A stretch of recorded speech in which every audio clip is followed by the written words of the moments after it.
पुढच्या बातमीकडे शरद पवारांच्या राष्ट्रवादीनं भाजपला डिवचलंय। लोकसभेच्या निकालात महाराष्ट्राच्या जनतेनं भाजपला धडा शिकवलाय। कमळातील बेडकं का विसरतात अशी पोस्ट शरद पवारांच्या राष्ट्रवादीकडून करण्यात आली।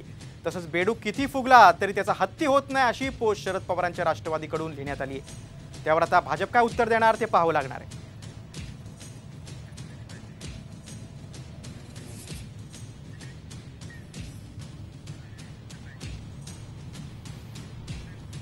शरद पवारांच्या पक्षानं भाजपला डिवचलेलं आहे अगदी नेमक्या शब्दामध्ये। आपण अधिक चर्चा करूया। आमचे प्रतिनिधी सुनील काळे आपल्यासोबत आहेत। सुनील, बेडूक किती फुगला तरी हत्ती होत नाही, एक टोला लगावलेला आहे राष्ट्रवादीनं।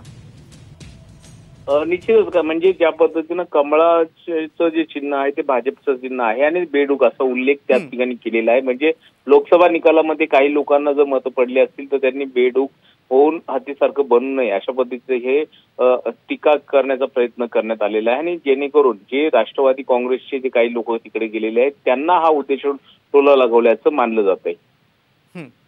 आता याच्यावर काय प्रतिक्रिया उमटत आहेत ते बघणं खूप महत्त्वाचं आहे। सुनील, तुम्ही माहिती दिली त्याबद्दल धन्यवाद।